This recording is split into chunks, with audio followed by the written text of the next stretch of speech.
कोरिन्थियों के नाम संत पौलुस का पहला पत्र अध्याय 1। कोरिन्थ में ईश्वर की कलीसिया के नाम पौलुस, जो ईश्वर द्वारा ईसा मसीह का प्रेरित नियुक्त हुआ है, और भाई सोस्थिनेस का पत्र। आप लोग ईसा मसीह द्वारा पवित्र किए गए हैं और उन सब के साथ संत बनने के लिए बुलाए गए हैं, जो कहीं भी हमारे प्रभु ईसा मसीह अर्थात अपने तथा हमारे प्रभु का नाम लेते हैं। हमारा पिता ईश्वर और प्रभु ईसा मसीह आप लोगों को अनुग्रह तथा शांति प्रदान करे। आप लोगों को ईसा मसीह द्वारा ईश्वर का अनुग्रह प्राप्त हुआ है, इसके लिए मैं ईश्वर को निरंतर धन्यवाद देता हूँ। मसीह का संदेश आप लोगों के बीच इस प्रकार दृढ़ हो गया है कि आप लोग मसीह से संयुक्त होकर अभिव्यक्ति और ज्ञान के सब प्रकार के वरदानों से संपन्न हो गए हैं। आप लोगों में किसी कृपादान की कमी नहीं है और अब आप हमारे प्रभु ईसा मसीह के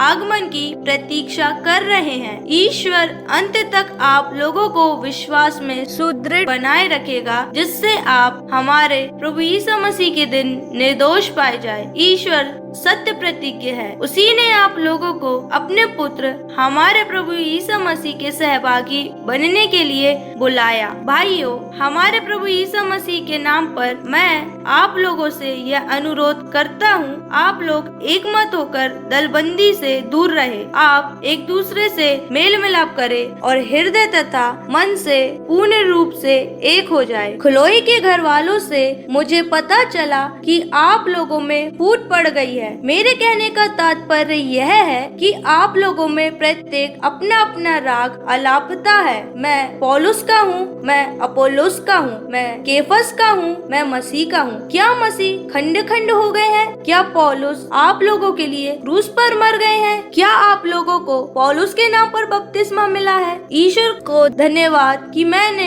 क्रिस्पुस और गायुस को छोड़कर आप लोगों में किसी को बपतिस्मा नहीं दिया। इसलिए कोई यह नहीं कह सकता कि आपको पौलुस के नाम पर बपतिस्मा मिला है। हाँ, मैंने स्तेफनुस के परिवार को भी बपतिस्मा दिया। जहाँ तक मुझे पता है, मैंने इनके अतिरिक्त किसी और को बपतिस्मा नहीं दिया, क्योंकि मसीह ने मुझे बपतिस्मा देने नहीं बल्कि सुसमाचार का प्रचार करने भेजा। मैंने इस कार्य के लिए अलंकृत भाषा का व्यवहार नहीं किया, जिससे मसीह के क्रूस के संदेश का प्रभाव फीका ना पड़े। जो विनाश के मार्ग पर चलते हैं वे क्रूस की शिक्षा को मूर्खता समझते हैं, किंतु हम लोगों के लिए जो मुक्ति के मार्ग पर चलते हैं वह ईश्वर का सामर्थ्य है, क्योंकि लिखा है, मैं ज्ञानियों का ज्ञान नष्ट करूंगा और समझदारों की चतुराई व्यर्थ कर दूंगा। हम में ज्ञानी, शास्त्री और इस संसार के दार्शनिक कहाँ हैं? क्या ईश्वर ने इस संसार के ज्ञान को मूर्खतापूर्ण नहीं प्रमाणित किया है? ईश्वर की प्रज्ञा का विधान ऐसा था कि संसार अपने ज्ञान द्वारा ईश्वर को नहीं पहचान सका, इसलिए ईश्वर ने सुसमाचार की मूर्खता द्वारा विश्वासियों को बचाना चाहा। यहूदी चमत्कार मांगते और यूनानी ज्ञान चाहते हैं, किंतु हम क्रूस पर आरोपित मसीह का प्रचार करते हैं। यह यहूदियों के विश्वास में बाधा है और गैर यहूदियों के लिए मूर्खता, किंतु मसीह चुने हुए लोगों के लिए, चाहे वे यहूदी हो या यूनानी, ईश्वर का सामर्थ्य और ईश्वर की प्रज्ञा है, क्योंकि ईश्वर की मूर्खता मनुष्यों से अधिक विवेकपूर्ण और ईश्वर की दुर्बलता मनुष्यों से अधिक शक्तिशाली है। इस बात पर विचार कीजिए कि बुलाए जाते समय दुनिया की दृष्टि में आप लोगों में बहुत कम लोग ज्ञानी, शक्तिशाली अथवा कुलीन थे। ज्ञानियों को लज्जित करने के लिए ईश्वर ने उन लोगों को चुना है जो दुनिया की दृष्टि में मूर्ख है। शक्तिशालियों को लज्जित करने के लिए उसने उन लोगों को चुना है जो दुनिया की दृष्टि में दुर्बल है। गण्यमान्य लोगों का घमंड चूर करने के लिए उसने उन लोगों को चुना है जो दुनिया की दृष्टि में तुच्छ और नगण्य है, जिससे कोई भी मनुष्य ईश्वर के सामने गर्व ना करे। उसी ईश्वर के वरदान से आप लोग मसीह के अंग बन गए हैं। ईश्वर ने मसीह को हमारा ज्ञान, धार्मिकता, पवित्रता और उद्धार बना दिया है। इसलिए जैसा कि धर्म ग्रंथ में लिखा है, यदि कोई गर्व करना चाहे तो वे प्रभु पर गर्व करे। अध्याय 2। भाइयों, जब मैं ईश्वर का संदेश सुनाने आप लोगों के यहाँ आया तो मैंने शब्दाडंबर अथवा पांडित्य का प्रदर्शन नहीं किया। मैंने निश्चय किया था कि मैं आप लोगों से ईसा मसीह और क्रूस पर उनके मरण के अतिरिक्त किसी और विषय पर बात नहीं करूँगा। वास्तव में मैं आप लोगों के बीच रहते समय दुर्बल, संकोची और भीरू था। मेरे प्रवचन तथा मेरे संदेश में विद्वतापूर्ण शब्दों का आकर्षण नहीं बल्कि आत्मा का सामर्थ्य था, जिससे आप लोगों का विश्वास मानवीय प्रज्ञा पर नहीं बल्कि ईश्वर के सामर्थ्य पर आधारित हो। हम उन लोगों के बीच प्रज्ञा की बातें करते हैं जो परिपक्व हो गए हैं। यह प्रज्ञा ना तो इस संसार की है और ना इस संसार के अधिपतियों की जो समाप्त होने को है। हम ईश्वर की उस रहस्यमय प्रज्ञा और उद्देश्य की घोषणा करते हैं जो अब तक गुप्त रहे, जिन्हें ईश्वर ने संसार की सृष्टि से पहले ही हमारी महिमा के लिए निश्चित किया था और जिनको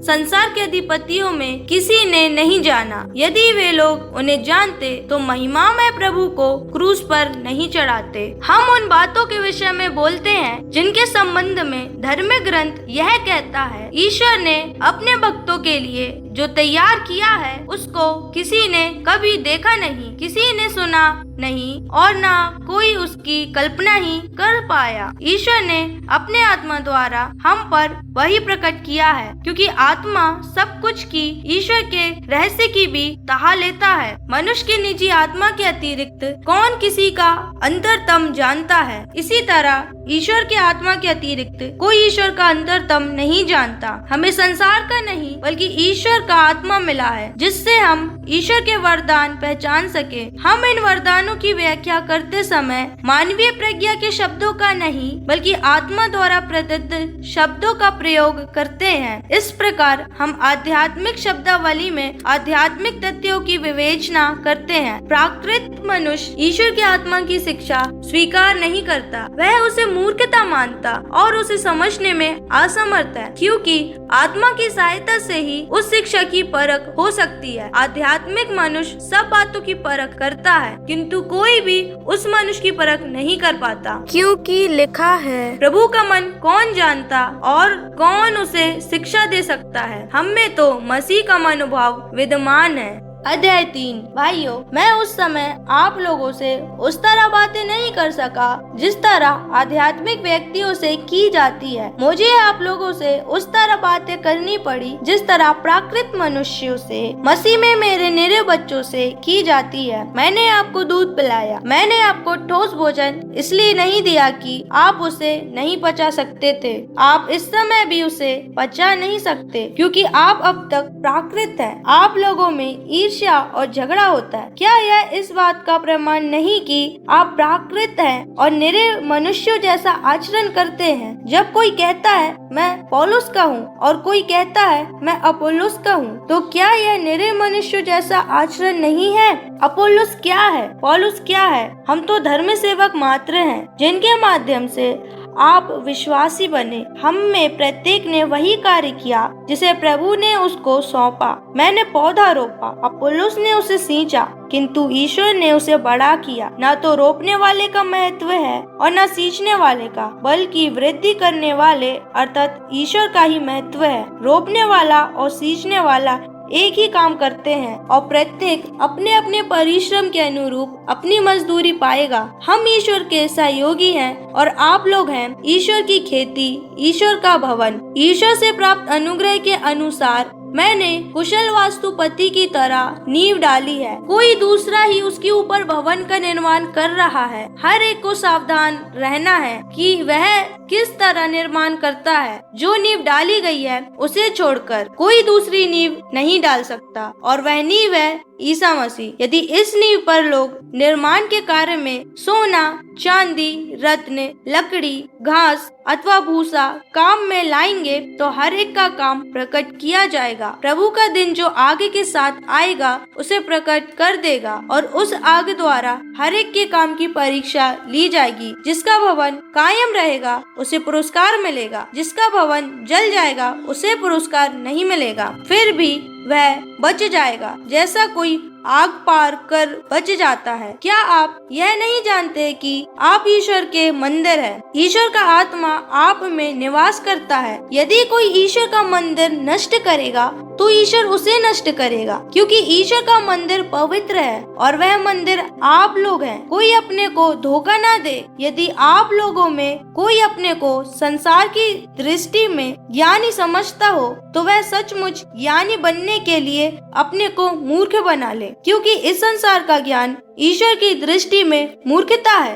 धर्म ग्रंथ में यह लिखा है, वह ज्ञानियों को उनकी चतुराई से ही फंसाता है और प्रभु जानता है कि ज्ञानियों के तर्क वितर्क निस्सार हैं। इसलिए कोई मनुष्य पर गर्व ना करे। सब कुछ आपका है, चाहे वह पौलुस, अपुल्लोस अथवा कैफस हो, संसार हो, जीवन अथवा मरण हो, भूत अथवा भविष्य हो, वह सब आपका है, परंतु आप मसीह के और मसीह ईश्वर के हैं।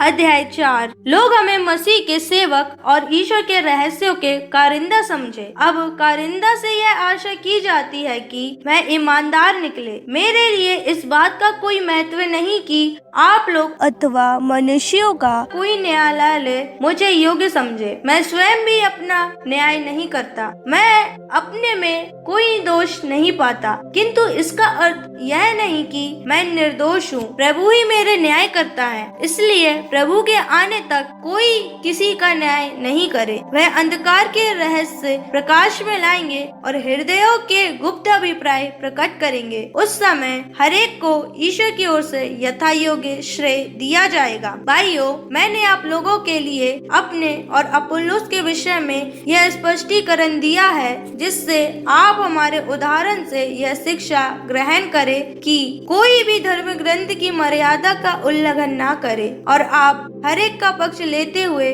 और दूसरे का तिरस्कार करते हुए घमंडी ना बने। कौन आपको दूसरों की अपेक्षा अधिक महत्व देता है? आपके पास क्या है जो आपको ना दिया गया है? और यदि आपको सब कुछ दान में मिला है तो इस पर गर्व क्यों करते हो, मानो यह आपको ना दिया गया हो? अब तो आप लोग तृप्त हो गए हैं, आप धनी हो गए हैं, हमारे बिना ही आपको राज्य मिल गया है। कितना अच्छा होता यदि आपको सचमुच राज्य मिला होता, तब हम भी शायद आपके राज्य के सहभागी बन जाते।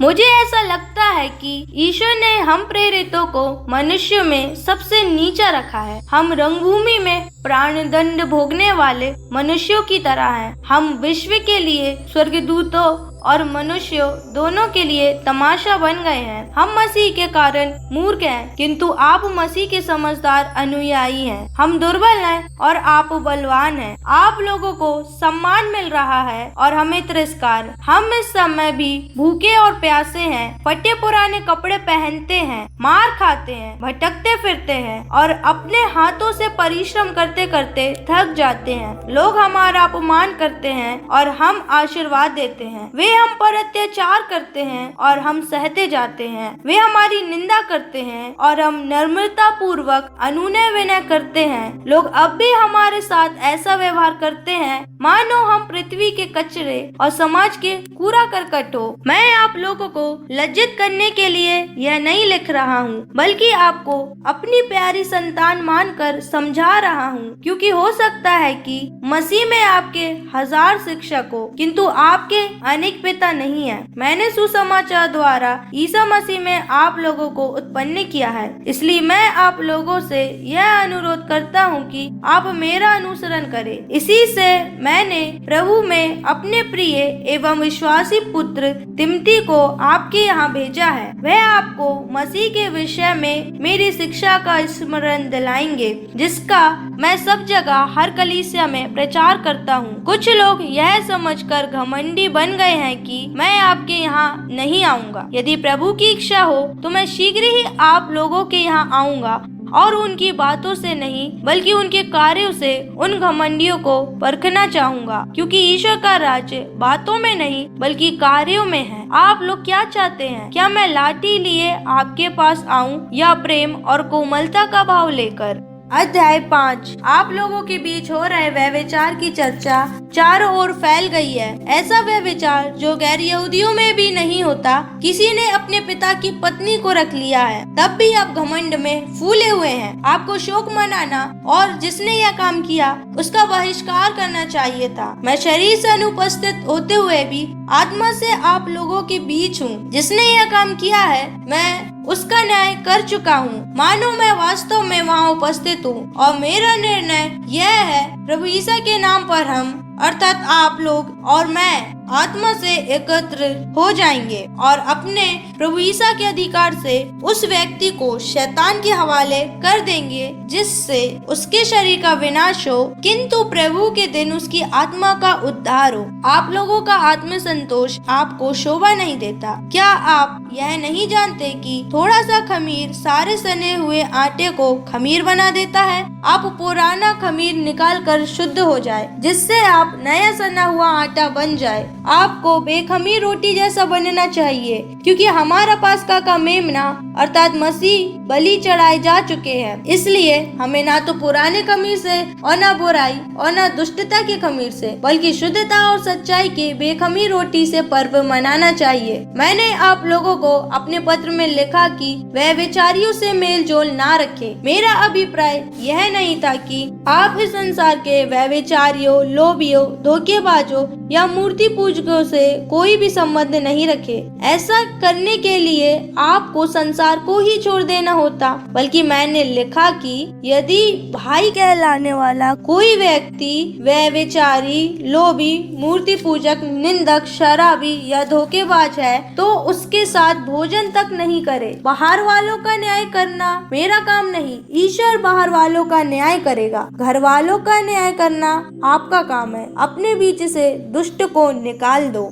अध्याय 6। यदि आप लोगों में कोई आपसी झगड़ा हो तो आप न्याय के लिए संतों के पास नहीं बल्कि अविश्वासियों के पास जाने का साहस कैसे कर सकते हैं? क्या आप नहीं जानते कि संत संसार का न्याय करेंगे? यदि आपको संसार का न्याय करना है तो क्या आप छोटे से मामले का फैसला करने योग्य नहीं? क्या आप यह नहीं जानते कि हम स्वर्गदूतों का न्याय करेंगे? तो फिर साधारण जीवन के मामलों की बात ही क्या? यदि आप लोगों में साधारण जीवन के मामलों के बारे में कोई झगड़ा हो तो आप क्यों ऐसे लोगों को पंच बनाते हैं जो कलीसिया की दृष्टि में नगण्य हैं? यह मैं आपको लज्जित करने के लिए कह रहा हूँ। क्या आप लोगों में एक भी समझदार व्यक्ति विद्यमान नहीं है जो अपने भाइयों का न्याय कर सकता है? इसकी क्या जरूरत है कि आप अपने भाई पर अविश्वासियों की अदालत में मुकदमा चलाए? वास्तव में पहला दोष यह है कि आप एक दूसरे पर मुकदमा चलाते हैं। इसकी अपेक्षा आप अन्याय क्यों नहीं सह लेते? अपनी हानि क्यों नहीं होने देते? उल्टे आप स्वयं अन्याय करते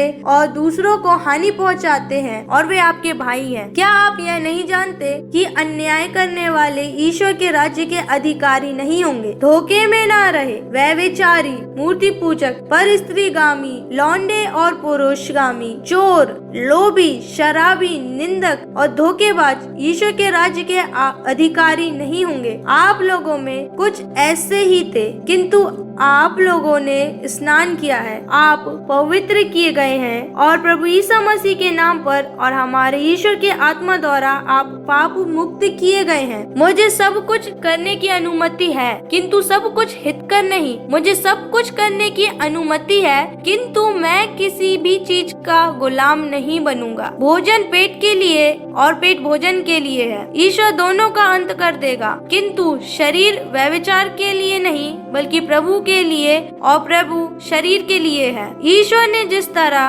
प्रभु को पुनर्जीवित किया उसी तरह वह हम लोगों को भी अपने सामर्थ्य से पुनर्जीवित करेगा। क्या आप लोग यह नहीं जानते कि आपके शरीर मसीह के अंग हैं? तो क्या मैं मसीह के अंग लेकर उन्हें वेश्या के अंग बना दूं? कभी नहीं। क्या आप लोग यह नहीं जानते कि जिसका मिलन वेश्या से होता है वह उसके साथ एक शरीर हो जाता है? क्योंकि धर्म ग्रंथ कहता है वे दोनों एक शरीर हो जाएंगे। किंतु जिसका मिलन प्रभु से होता है वह उसके साथ एक आत्मा बन जाता है। वह विचार से दूर रहे। मनुष्य के दूसरे सभी पाप उसके शरीर से बाहर है, किंतु वह विचार करने वाला अपने ही शरीर के विरुद्ध पाप करता है। क्या आप लोग यह नहीं जानते जानते कि आपका शरीर पवित्र आत्मा का मंदिर है, वह आप में निवास करता है और आपको ईश्वर से प्राप्त हुआ है। आपका अपने पर अधिकार नहीं है, क्योंकि आप लोग कीमत पर खरीदे गए हैं। इसलिए आप लोग अपने शरीर में ईश्वर की महिमा प्रकट करें।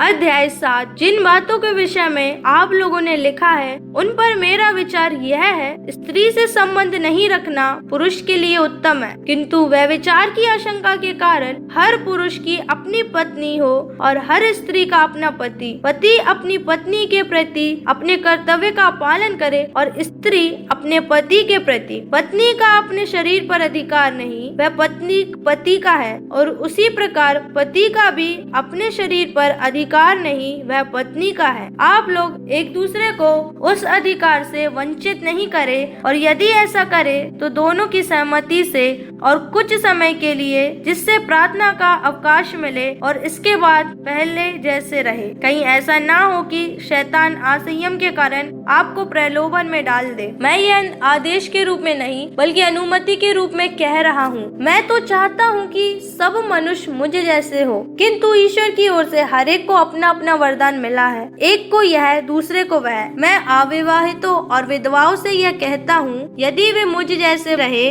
तो यह उनके लिए उत्तम है। यदि वे आत्म संयम नहीं रख सकते तो विवाह करें, क्योंकि वासना से जलने की अपेक्षा विवाह करना अच्छा है। विवाहितों को मेरा नहीं बल्कि प्रभु का यह आदेश है कि पत्नी अपने पति से अलग ना हो, और यदि वह अलग हो जाए तो उसे या तो अविवाहित रहना चाहिए या अपने पति से मेल करना चाहिए। पति भी अपनी पत्नी का परित्याग नहीं करे। दूसरे लोगों से प्रभु का नहीं बल्कि मेरा यह कहना है, यदि किसी भाई की पत्नी हमारे धर्म में विश्वास नहीं करती और अपने पति के साथ रहने को राजी है, तो वह भाई उसका परित्याग नहीं करे। और यदि किसी स्त्री का पति हमारे धर्म में विश्वास नहीं करता और वह अपनी पत्नी के साथ रहने को राजी है, तो वह स्त्री अपने पति का परित्याग नहीं करे, क्योंकि विश्वास नहीं करने वाला पति अपनी पत्नी द्वारा पवित्र किया गया है, और विश्वास नहीं करने वाली पत्नी अपने मसीह पति द्वारा पवित्र की गई है। यदि नहीं तो आपकी संतति दूषित होती, किंतु अब वह पवित्र ही है। यदि विश्वास नहीं करने वाला साथी अलग हो जाना चाहे तो वह अलग हो जाए। ऐसी स्थिति में विश्वास करने वाला भाई या बहन बाध्य नहीं है। ईश्वर ने आपको शांति का जीवन बिताने के लिए बुलाया है। क्या जाने, हो सकता है कि पत्नी अपने पति की मुक्ति का कारण बन जाए और पति अपनी पत्नी की मुक्ति का कारण। सामान्य नियम यह है कि हर एक व्यक्ति जिस स्थिति में ईश्वर द्वारा बुलाया गया है उसी में बना रहे, और उसे प्रभु से जो वरदान मिला है उसी के अनुरूप जीवन बिताए। मैं सभी कलीसियाओं के लिए यही नियम निर्धारित करता हूँ। यदि बुलाए जाने के समय किसी का खतना हो चुका हो तो वह इस बात को छिपाने की चेष्टा ना करे, और यदि बुलाए जाने के समय उसका खतना नहीं हुआ है तो वह अपना खतना नहीं कराए। ना तो खतने का कोई महत्व है और न उसके अभाव का। महत्व ईश्वर की आज्ञाओं के पालन का है। हर एक व्यक्ति जिस स्थिति में बुलाया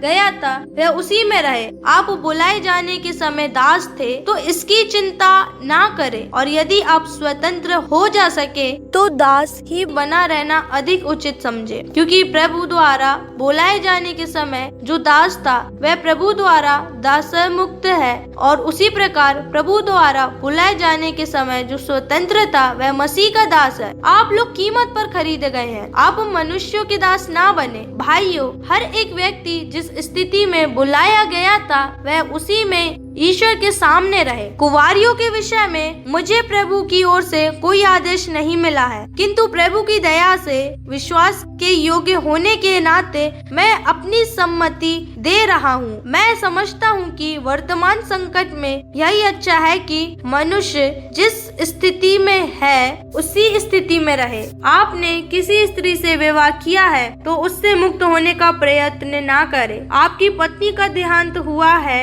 तो दूसरी की खोज ना करे। यदि आप विवाह करते हैं तो इसमें कोई पाप नहीं, और यदि कुंवारी विवाह करती है तो वह पाप नहीं करती, किंतु ऐसे लोग अवश्य ही विवाहित जीवन की झंझेटे में मोल ले लेते हैं, इनसे मैं आप लोगों को बचाना चाहता हूँ। भाइयों, मैं आप लोगों से यह कहता हूँ, समय थोड़ा ही रह गया है। अब से जो विवाहित है वे इस तरह रहे मानो विवाहित नहीं हो, जो रोते हैं मानो रोते नहीं हो, जो आनंद मनाते हैं मानो आनंद नहीं मनाते हो, जो खरीद लेते हैं मानो उनके पास कुछ नहीं हो, जो इस दुनिया की चीजों का उपभोग करते हैं मानो उनका उपभोग नहीं करते हो, किंतु जो दुनिया हम देखते हैं वह समाप्त हो जाती है। मैं तो चाहता हूँ कि आप लोगों को कोई चिंता न हो। जो अविवाहित है वह प्रभु की बातों की चिंता करता है, वह प्रभु को प्रसन्न करना चाहता है। जो विवाहित है वह दुनिया की बातों की चिंता करता है, वह अपनी पत्नी को प्रसन्न करना चाहता है। उसमें परस्पर विरोधी भावों का संघर्ष है। जिसका पति नहीं रह गया है और जो कुंवारी है वे प्रभु की बातों की चिंता करती है। जो विवाहित है वह दुनिया की बातों की चिंता करती है और अपने पति को प्रसन्न करना चाहती है। मैं आप लोगों की भलाई के लिए यह कह रहा हूँ। मैं आपकी स्वतंत्रता पर रोक लगाना नहीं चाहता। मैं तो आप लोगों के सामने प्रभु की अनन्य भक्ति का आदर्श रख रहा हूँ। यदि कोई समझता है कि उसे अपनी प्रबल प्रवृत्तियों के कारण अपनी मंगेतर युवती के साथ अशोभनीय व्यवहार करने का डर है और उसे इसके संबंध में कुछ करना आवश्यक मालूम पड़ता है, तो वह जो चाहता है कर सकता है। वे विवाह करे, इसमें कोई पाप नहीं। किंतु जिसका मन सुदृढ़ है, जो किसी भी तरह बाध्य नहीं है और अपनी इच्छा के अनुसार चलने का अधिकारी है, यदि उसने अपने मन में यह संकल्प किया है कि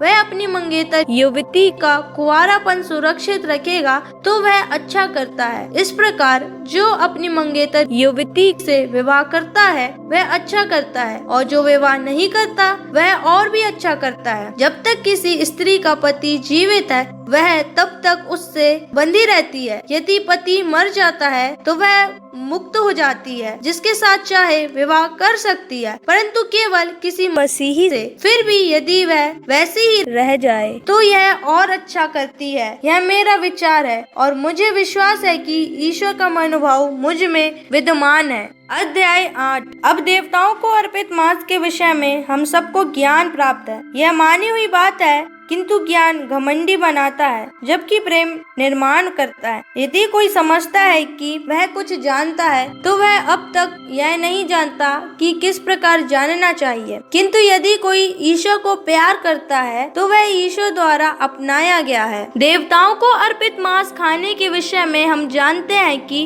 विश्व भर में वास्तव में किसी देवी देवताओं का अस्तित्व नहीं है। एकमात्र ईश्वर के अतिरिक्त कोई और ईश्वर नहीं है। यदि भी भले ही आकाश में या पृथ्वी पर यथाकथ देवता हो, और सच पूछिए तो इस प्रकार के बहुत से देवता और प्रभु हैं, फिर भी हमारे लिए तो एक ही ईश्वर है, वह पिता, जिससे सब कुछ उत्पन्न होता है और जिसके पास हमें जाना है, और एक ही प्रभु है अर्थात ईसा मसीह, जिसके द्वारा सब कुछ बना है और हम भी उन्हीं के द्वारा। परंतु यह ज्ञान सबको प्राप्त नहीं है। कुछ लोग हाल में मूर्ति पूजक थे। वे वह मांस देवता को अर्पित समझकर खाते हैं और उनका अंतःकरण दुर्बल होने के कारण दूषित हो जाता है। भोजन हमें ईश्वर के निकट नहीं पहुंचा सकता। यदि हम उसे नहीं खाते तो उससे हमें कोई हानि नहीं, और यदि हम उसे खाते हैं तो उससे हमें कोई लाभ नहीं। किंतु इसका ध्यान रखें कि आपकी स्वतंत्रता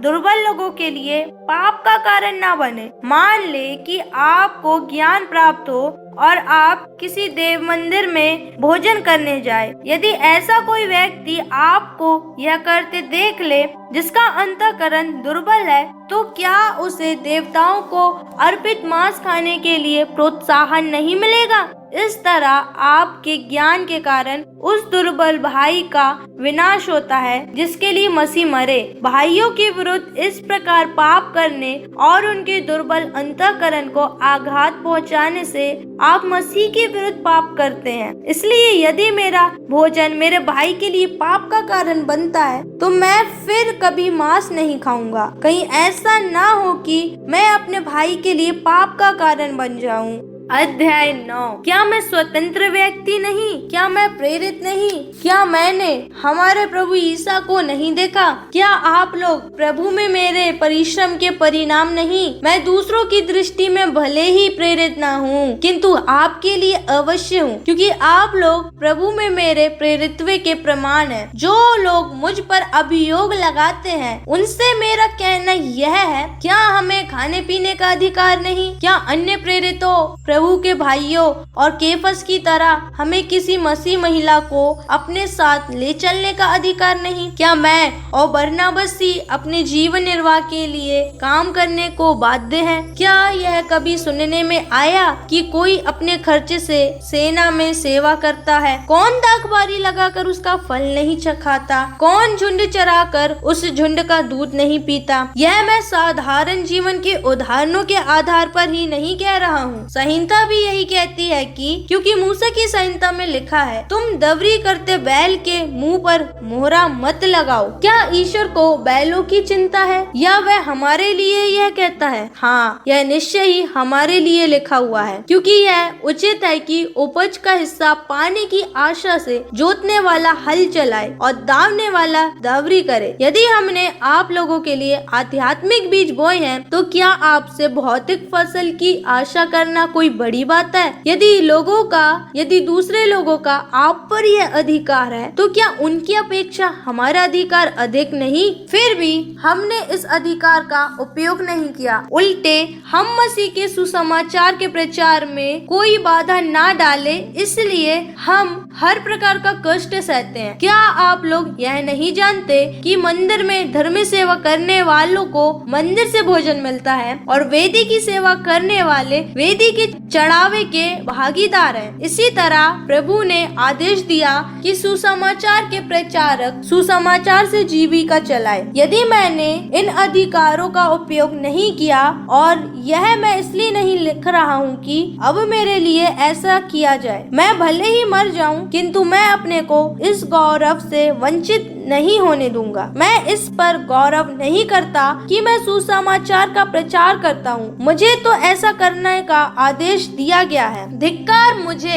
यदि मैं सुसमाचार का प्रचार ना करूं। यदि मैं अपनी इच्छा से यह करता तो मुझे पुरस्कार का अधिकार होता, किंतु मैं अपनी इच्छा से यह नहीं करता। मुझे जो कार्य सौंपा गया है उसे मैं पूरा करता हूँ, तो पुरस्कार पर मेरा कौन सा दावा है? वह यह है कि मैं कुछ लिए बिना सुसमाचार का प्रचार करता हूँ और सुसमाचार संबंधी अपने अधिकारों का पूरा उपयोग नहीं करता। सब लोगों से स्वतंत्र होने पर भी मैंने अपने को सबका दास बना लिया है, जिससे मैं अधिक से अधिक लोगों का उद्धार कर सकूं। मैं यहूदियों के लिए यहूदी जैसा बना, जिससे मैं यहूदियों का उद्धार कर सकूं। जो लोग संहिता के अधीन हैं, उनका उद्धार करने के लिए मैं संहिता के अधीन जैसा बना, यद्यपि मैं वास्तव में संहिता के अधीन नहीं हूँ। जो लोग संहिता के अधीन नहीं हैं, उनका उद्धार करने के लिए मैं उनके जैसा बना, यद्यपि मैं मसीह की संहिता के अधीन होने के कारण मैं वास्तव में ईश्वर की संहिता से स्वतंत्र नहीं हूँ। मैं दुर्बलों के लिए दुर्बल जैसा बना, जिससे मैं उनका उद्धार कर सकूं। मैं सबके लिए सब कुछ बन गया हूँ, जिससे किसी न किसी तरह कुछ लोगों का उद्धार कर सकूं। मैं यह सब कुछ सुसमाचार के कारण कर रहा हूँ, जिससे मैं भी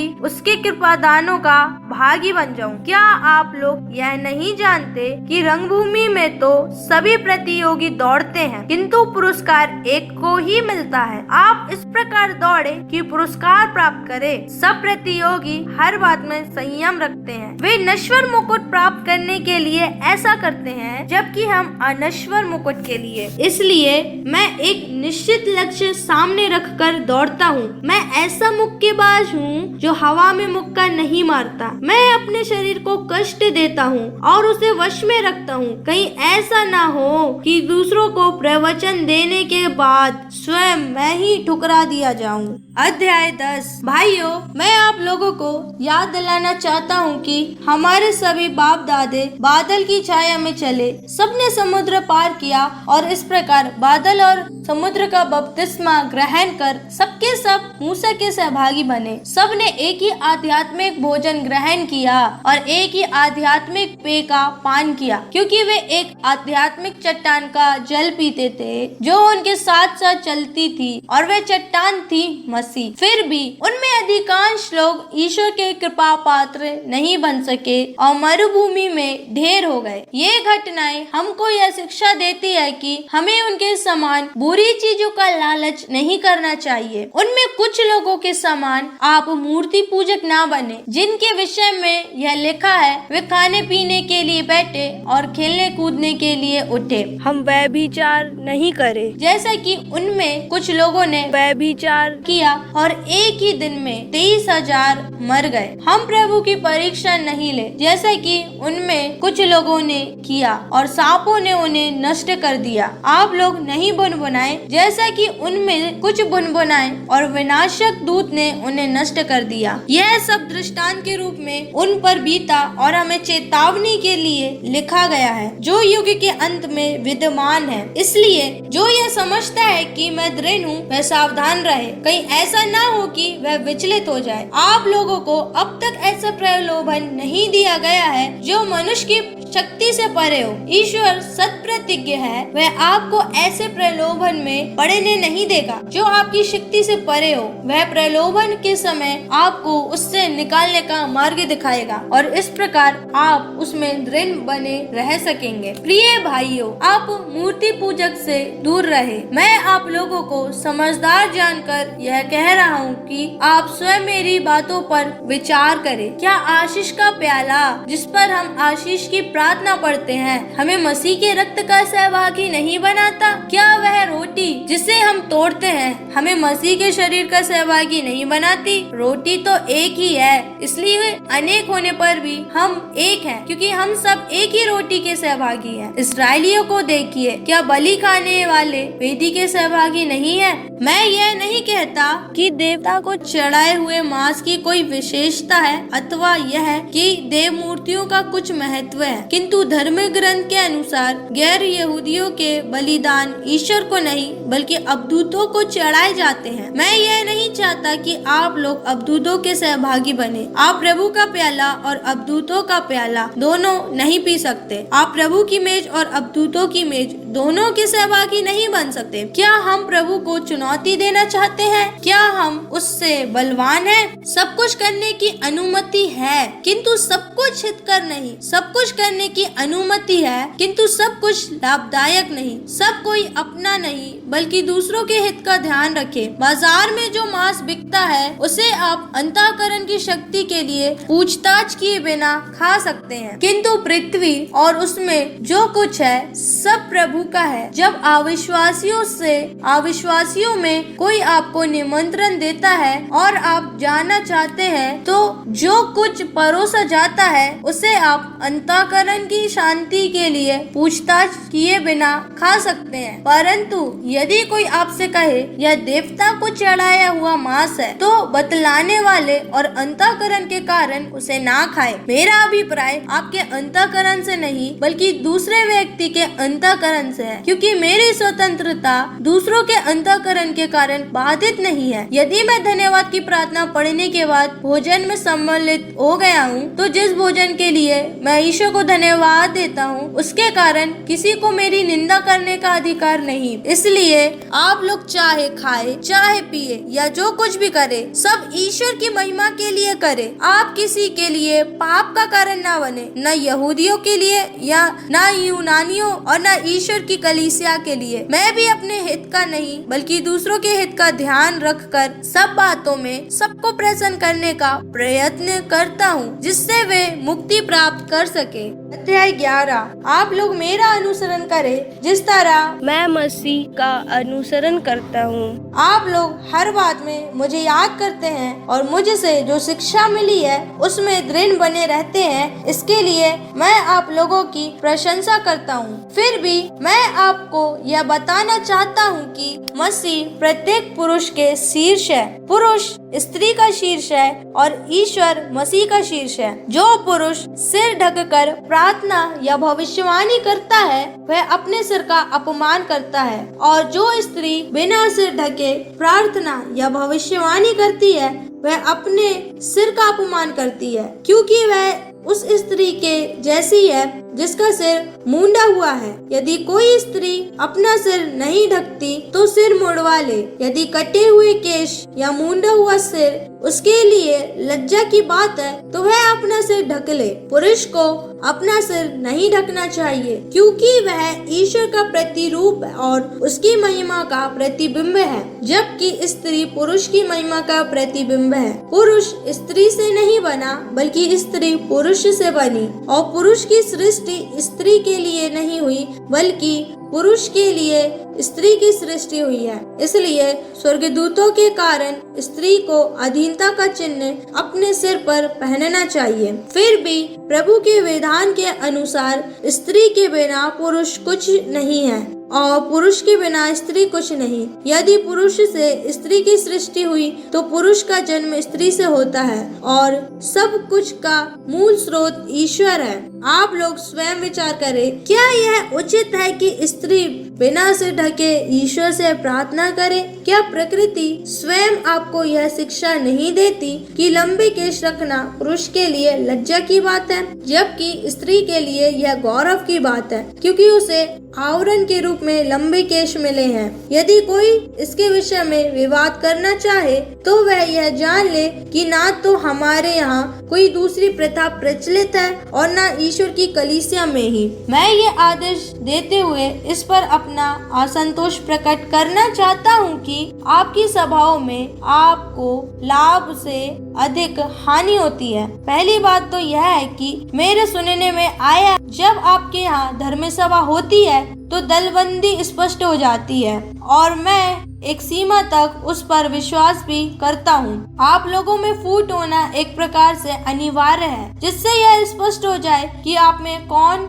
लोग खरे हैं। आप लोग जिस तरह सभा के लिए एकत्र होते हैं वह प्रभु भोज कहलाने योग्य नहीं, क्योंकि प्रत्येक व्यक्ति झटपट अपना अपना भोजन खाने में लग जाता है। इस तरह कोई भूखा रह जाता है और कोई जरूरत से ज्यादा पीता है। क्या खाने पीने के लिए आपके अपने घर नहीं है? या क्या आप ईश्वर की कलीसिया का तिरस्कार करना और दरिद्रों को नीचे दिखाना चाहते हैं? मैं आप लोगों से क्या कहूँ? क्या मैं आपकी प्रशंसा करूं? मैं इस बात के लिए आपकी प्रशंसा नहीं कर सकता। मैंने प्रभु से सुना और आप लोगों को भी यही बताया। जिस रात प्रभु ईसा पकड़वाए गए, उन्होंने रोटी लेकर धन्यवाद की प्रार्थना पढ़ी और उसे तोड़कर कहा, यह मेरा शरीर है, ये तुम्हारे लिए है, यह मेरी स्मृति में किया करो। इसी प्रकार बयारी के बाद उन्होंने प्याला लेकर कहा, यह प्याला मेरे रक्त का नूतन विधान है। जब जब तुम उसमें से पियो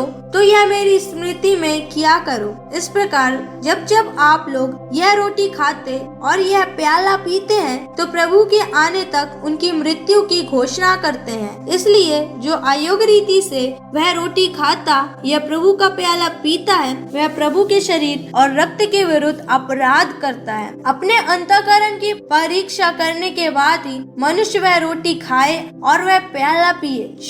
जो प्रभु का शरीर पहचाने बिना खाता और पीता है वह अपनी ही दंडाज्ञा खाता और पीता है। यही कारण है कि आप में बहुत से लोग रोगी और दुर्बल हैं और कुछ लोग मर गए हैं। यदि हम अपने अंतःकरण की परीक्षा करते तो हमें दंड नहीं दिया जाता, किंतु जब हमें प्रभु का दंड मिलता ही है तो यह हमारे सुधार के लिए है, जिससे हम संसार के दंड के भागी नहीं बने। इसलिए भाइयों, जब आप प्रभु भोज के लिए एकत्र हो तो एक दूसरे की प्रतीक्षा करें। यदि किसी को भूख लगे तो वह अपने यहाँ खाए, जिससे आपकी सभा आपके दंड का कारण ना बने। आपके यहाँ आने पर मैं दूसरी बातों का निपटारा करूँगा। अध्याय 12। भाइयों, हम चाहते हैं कि आप लोगों को आध्यात्मिक वरदानों के विषय में निश्चित जानकारी हो। आप जानते हैं कि जब आप मूर्ति पूजक थे तो आप विवश होकर उन गूंगी मूर्तियों की ओर खिंच जाते थे। इसलिए मैं आप लोगों को बता देता हूँ कि कोई ईश्वर के आत्मा से प्रेरित होकर यह नहीं कहता ईसा शापित हो, और कोई पवित्र आत्मा की प्रेरणा के बिना यह नहीं कह सकता ईसा ही प्रभु है। कृपादान तो नाना प्रकार के होते हैं, किंतु आत्मा एक ही है। सेवाएं तो नाना प्रकार की होती है, किंतु प्रभु एक ही है। प्रभावशाली तो नाना प्रकार के होते हैं, किंतु एक ही ईश्वर द्वारा सब में सब कार्य संपन्न होते हैं। वह प्रत्येक को वरदान देता है जिससे वह सबके हित के लिए पवित्र आत्मा को प्रकट करे। किसी को आत्मा द्वारा प्रज्ञा के शब्द मिलते हैं, किसी को उसी आत्मा द्वारा ज्ञान के शब्द मिलते हैं, और किसी को उसी आत्मा द्वारा विश्वास मिलता है। वही आत्मा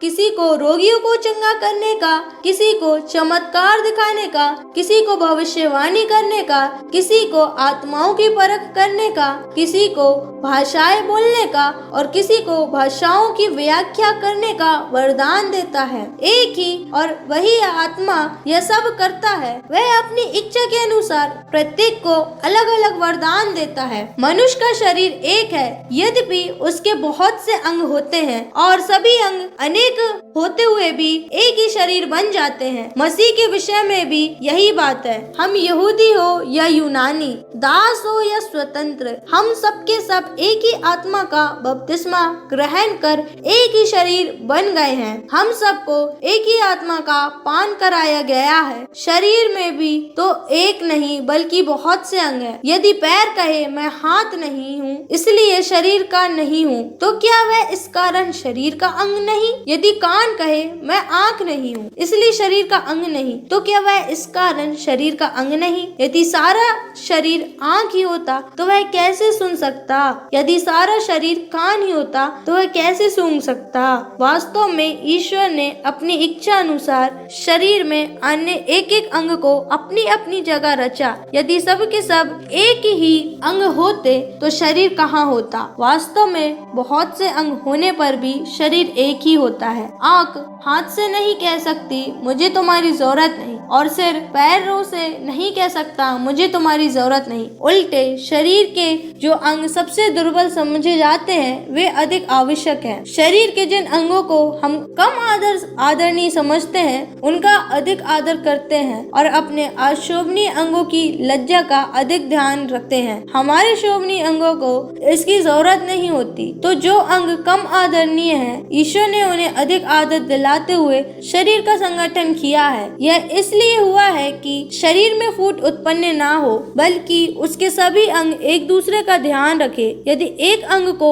पीड़ा होती है तो उसके साथ सभी अंगों को पीड़ा होती है, और यदि एक अंग का सम्मान होता है तो उसके सभी अंग आनंद मनाते हैं। इसी तरह आप भी मिलकर मसीह का शरीर है और आप में से प्रत्येक उसका एक अंग है। ईश्वर ने कलीसिया में भिन्न भिन्न लोगों को नियुक्त किया है। पहले प्रेरितों को, दूसरे भविष्यवक्ताओं को, तीसरे शिक्षकों को और तब चमत्कार दिखाने वालों को, इसके बाद स्वस्थ करने वाले, परोपकारों, प्रशासकों, अनेक भाषाएं बोलने वालों को। क्या सब प्रेरित हैं? सब भविष्यवक्ता हैं? सब शिक्षक हैं? सब चमत्कार दिखाने वाले हैं? सब स्वस्थ करने वाले हैं? सब भाषाएं बोलने वाले हैं? सब व्याख्या करने वाले हैं? आप लोग उच्चतर वरदानों की अभिलाषा किया करें। मैं अब आप लोगों को सर्वोत्तम मार्ग दिखाना चाहता हूँ।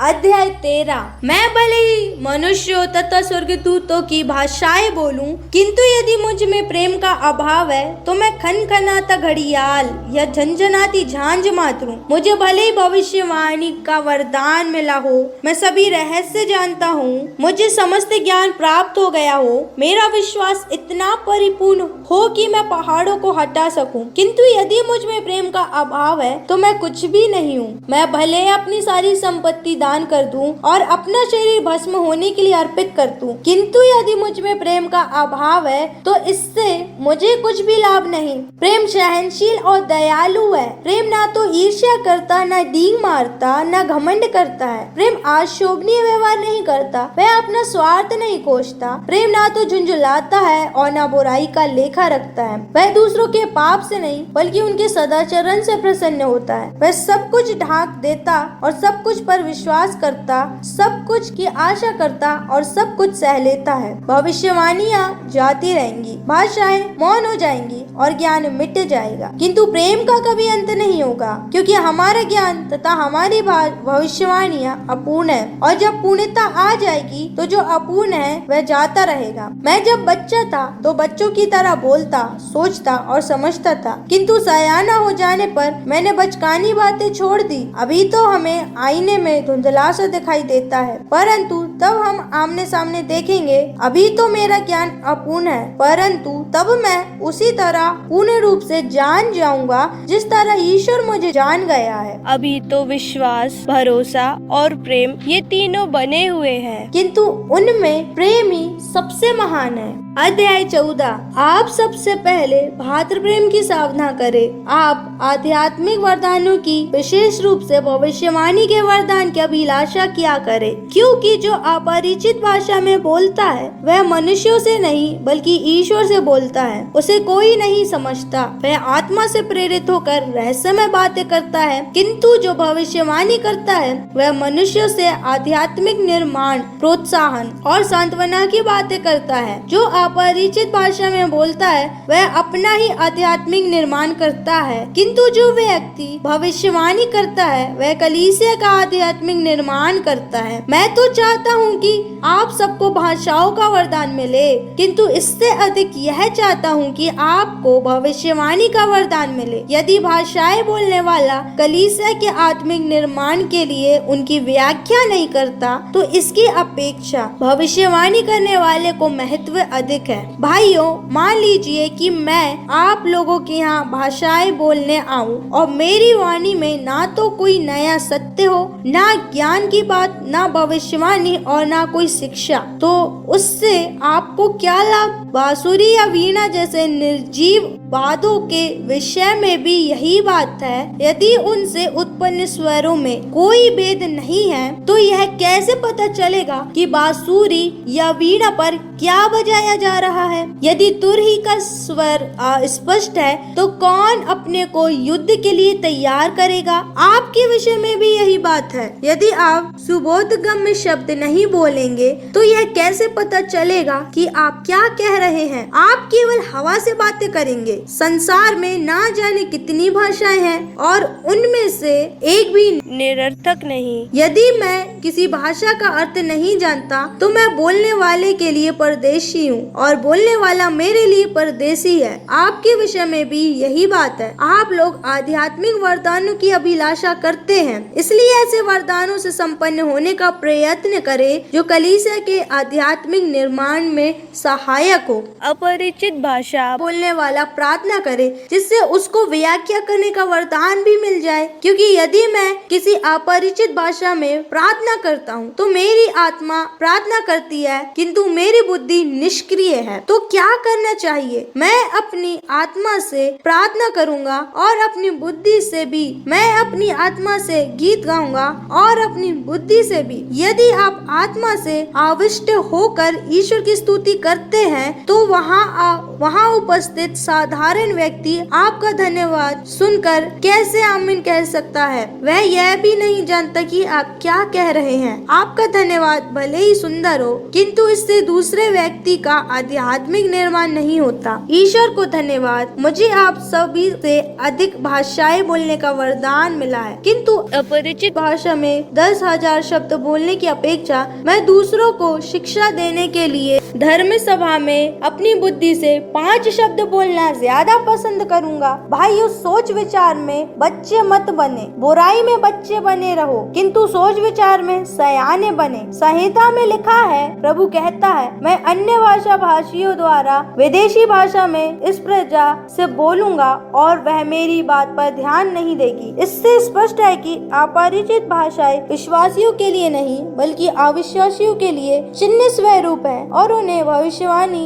अविश्वासियों के लिए नहीं बल्कि विश्वासियों के लिए है। जब सारी कलीसिया इकट्ठी हो जाती है तब यदि सब लोग भाषाएं बोलने लगे और उस समय कोई अदीक्षित या अविश्वासी व्यक्ति भीतर आ जाए तो क्या वे यह नहीं कहेंगे कि आप प्रलाप कर रहे हैं? परंतु यदि सब भविष्यवाणी करे और कोई अविश्वासी या अदीक्षित व्यक्ति भीतर आ जाए तो वह उनकी बातों से प्रभावित होकर अपने को पापी समझेगा और अपने अंतःकरण की जांच करेगा। उसके हृदय के रहस्य प्रकट हो जाएंगे। वह मुंह के बल गिरकर ईश्वर की आराधना करेगा और यह स्वीकार करेगा कि ईश्वर वास्तव में आप लोगों के बीच में विद्यमान है। भाइयों, इसका निष्कर्ष यह है, जब जब आप लोग सभा करते हो तो कोई भजन सुनाता है, कोई शिक्षा देता है, कोई अपने पर प्रकट किया हुआ सत्य बताता है, कोई अपरिचित भाषा बोलता है और कोई उसकी व्याख्या करता है। किंतु यह सब आध्यात्मिक निर्माण के लिए होना चाहिए। जहाँ तक भाषाएं बोलने का प्रश्न है, 2 या अधिक से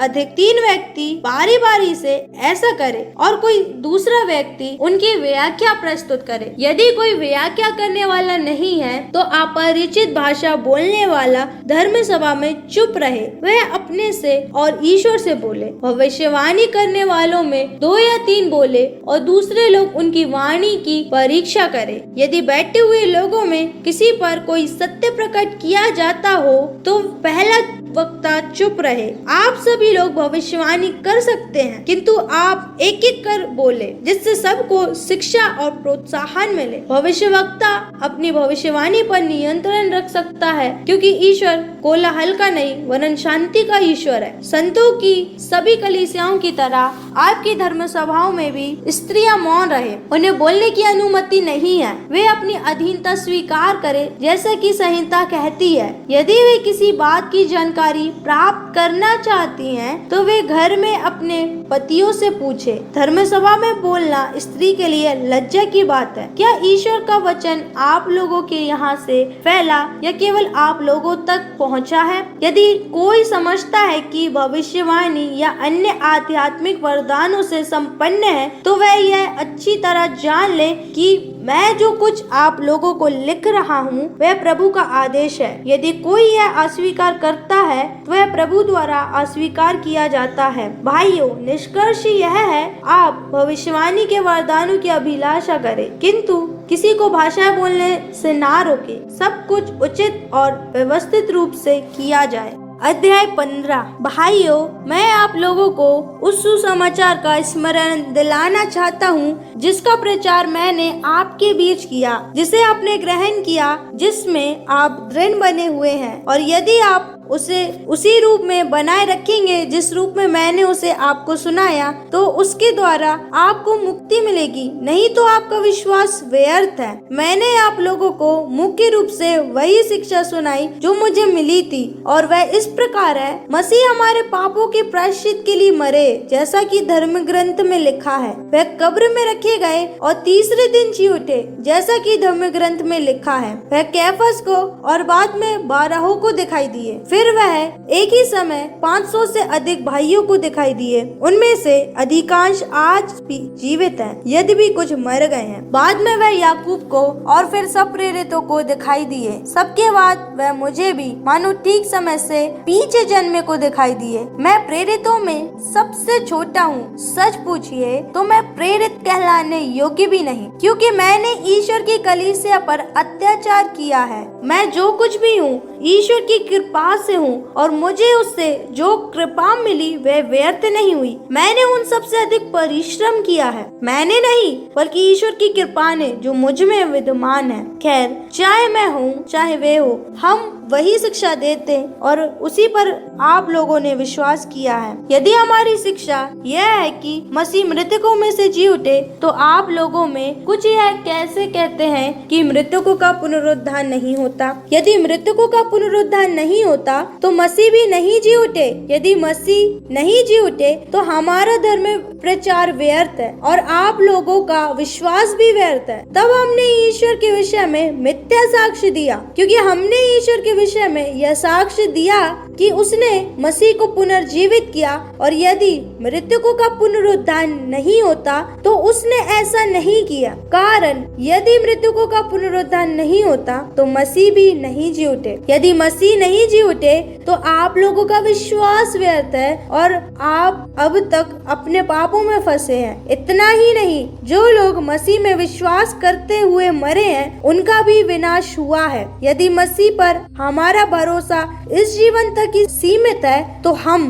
सब मनुष्यों में सबसे अधिक दयनीय हैं। किंतु मसीह सचमुच मृतकों में से जी उठे। जो लोग मृत्यु में सो गए हैं उनमें वह सबसे पहले जी उठे। चूंकि मृत्यु मनुष्य द्वारा आई थी, इसलिए मनुष्य द्वारा ही मृत्यु का पुनरुत्थान हुआ है। जिस तरह सब मनुष्य आदम के कारण मरते हैं, उसी तरह सब मसीह के कारण पुनर्जीवित किए जाएंगे। सब अपने क्रम के अनुसार, सबसे पहले मसीह और बाद में उनके पुनरागमन के समय वे जो मसीह के बन गए हैं। जब मसीह बुराई के सभी शक्तियों को नष्ट करने के बाद अपना राज्य पिता परमेश्वर को सौंप देंगे, तब अंत आ जाएगा, क्योंकि वह तब तक राज्य करेंगे जब तक वह अपने सब शत्रुओं को अपने पैरों तले ना डाल दे। सबके अंत में नष्ट किया जाने वाला शत्रु है मृत्यु। धर्म ग्रंथ कहता है कि उसने सब कुछ उसके अधीन कर दिया, किंतु वह कहता है कि सब कुछ उसके अधीन है। तो यह स्पष्ट है कि ईश्वर जिसने सब कुछ उस मसीह के अधीन किया है, इस सब कुछ में सम्मिलित नहीं है। जब सब कुछ पुत्र के अधीन कर दिया जाएगा, तब पुत्र स्वयं उस ईश्वर के अधीन हो जाएगा जिसने सब कुछ उसके अधीन कर दिया, और इस प्रकार ईश्वर सब पर पूर्ण शासन करेगा। यदि ऐसा नहीं है तो उन लोगों का क्या जो मृतकों के लिए बपतिस्मा ग्रहण करते हैं? यदि मृतकों का पुनरुत्थान बिल्कुल नहीं होता तो वे मृतकों के लिए बपतिस्मा क्यों ग्रहण करते? और हम स्वयं क्यों हर समय संकटों का सामना करते रहते हैं? आप हमारे प्रभु ईसा में मेरे गौरव हैं। मैं आपकी शपथ खाकर कहता हूँ कि मुझे प्रतिदिन मृत्यु का सामना करना पड़ता है। यदि मुझे लोकोक्ति की भाषा में इफुसुस में हिंस्र पशुओं से लड़ना पड़ा तो इससे मुझे क्या लाभ? यदि मृतकों का पुनरुत्थान नहीं होता तो हम खाए या पिए क्योंकि कल हमें मरना ही है। धोखे में ना रहे। बुरी संगति से अच्छा चरित्र भ्रष्ट होता है। होश में आए जैसा कि उचित है और पाप करना छोड़ दे। आप में कुछ लोग ईश्वर के संबंध में कुछ नहीं जानते। मैं आपको लज्जित करने के लिए यह कह रहा हूँ। अब कोई यह प्रश्न पूछ सकता है, मृतक कैसे जी उठते हैं? वे कौन सा शरीर लेकर आएंगे? अरे मूर्ख, तू जो बोता है वह जब तक नहीं मरता तब तक उसमें जीवन नहीं आ जाता। तू जो बोता है वह बाद में उगने वाला पौधा नहीं बल्कि निरा दाना है, चाहे वे गेहूं हो या दूसरे प्रकार का। ईश्वर अपनी इच्छा के अनुसार उस शरीर प्रदान करता है। प्रत्येक दाने को उसका अपना शरीर, प्रत्येक देह एक जैसी नहीं होती। मनुष्यों, पशुओं, पक्षियों और मछलियों की देह अपने अपने प्रकार की होती है। आकाशीय पिंड देह होते हैं और पार्थिव देह पिंड, किंतु आकाशीय देह पिंडों का तेज एक प्रकार का है और पार्थिव देह पिंडों का दूसरे प्रकार का। सूर्य, चंद्रमा और नक्षत्रों का तेज अपने अपने प्रकार का होता है, किंतु एक नक्षत्र का तेज दूसरे नक्षत्र के तेज से भिन्न है। मृतकों के पुनरुत्थान के विषय में भी यही बात है। जो बोया जाता है वह नश्वर है, जो जी उठता है वह अनश्वर है। जो बोया जाता है वह दीनहीन है, जो जी उठता है वह महिमान्वित है। और जो बोया जाता है वह दुर्बल है, जो जी उठता है वह शक्तिशाली है। एक प्राकृत शरीर बोया जाता है और एक आध्यात्मिक शरीर जी उठता है। प्राकृत शरीर भी होता है और आध्यात्मिक शरीर भी। धर्म ग्रंथ में लिखा है कि प्रथम मनुष्य आदम जीवंत प्राणी बन गया और अंतिम आदम जीवनदायक आत्मा। जो पहला है वह आध्यात्मिक नहीं बल्कि प्राकृत है, इसके बाद ही आध्यात्मिक आता है। पहला मनुष्य मिट्टी का बना है और पृथ्वी का है, दूसरा स्वर्ग का है। मिट्टी का बना मनुष्य जैसा था, वैसे ही मिट्टी के बने मनुष्य हैं, और स्वर्ग का मनुष्य जैसा है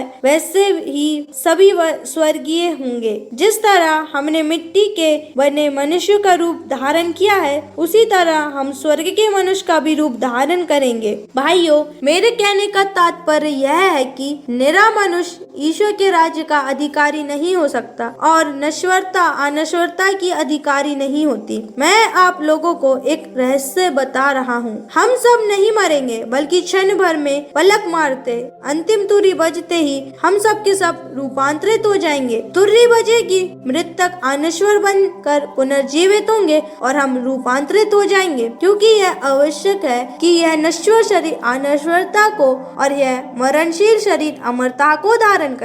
जब यह नश्वर शरीर अनश्वर को धारण करेगा, जब यह मरणशील शरीर अमरता को धारण करेगा, तब धर्म ग्रंथ का यह कथन पूरा हो जाएगा। मृत्यु का विनाश हुआ, विजय प्राप्त हुई। मृत्यु कहाँ है तेरी विजय? मृत्यु कहाँ है तेरा दंश? मृत्यु का दंश तो पाप है और पाप को संहिता से बल मिलता है। ईश्वर को धन्यवाद जो हमारे प्रभु यीशु मसीह द्वारा हमें विजय प्रदान करता है। प्यारे भाइयों, आप दृढ़ तथा अटल बने रहे और यह जानकर कि प्रभु के लिए आपका परिश्रम व्यर्थ नहीं है, आप निरंतर उनका कार्य करते रहे। अध्याय 16 संतों के लिए जो चंदा एकत्र किया जा रहा है उसके विषय में आप लोग उस निर्देश का पालन करें जिसे मैंने गलातिया की कलीसियाओं के लिए निर्धारित किया है। आप लोगों में हर एक प्रति इतवार को अपनी आय के अनुसार कुछ अलग कर दे और अपने यहाँ सुरक्षित रखे। इस तरह मेरे पहुँचने के बाद ही चंदा जमा करने की जरूरत नहीं होगी। जिन लोगों को आप उपयुक्त समझेंगे, आने पर मैं उन्हें पत्र दूंगा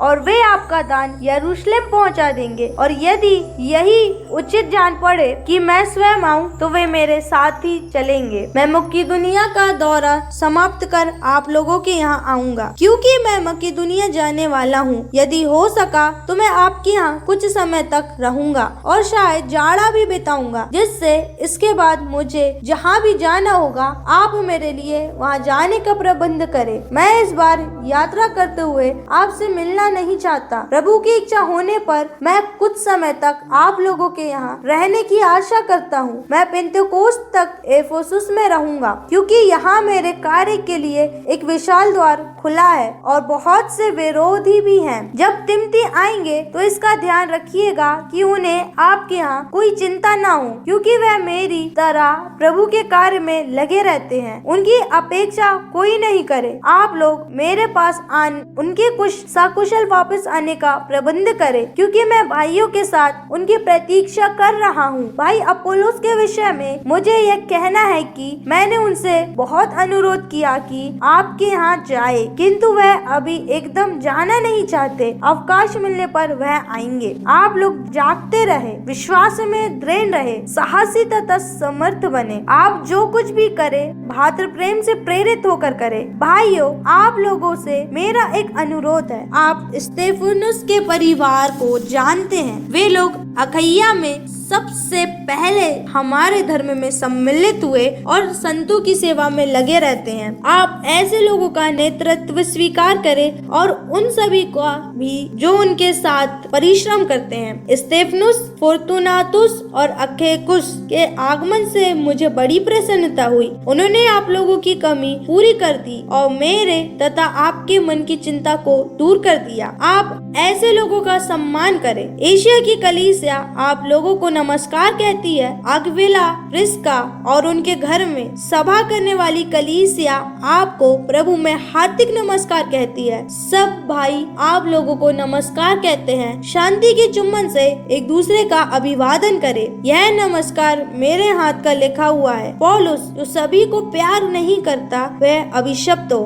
मारानाथा। प्रभु ईसा की कृपा आप लोगों पर बनी रहे। मैं ईसा मसीह में आप सबको प्यार करता हूँ।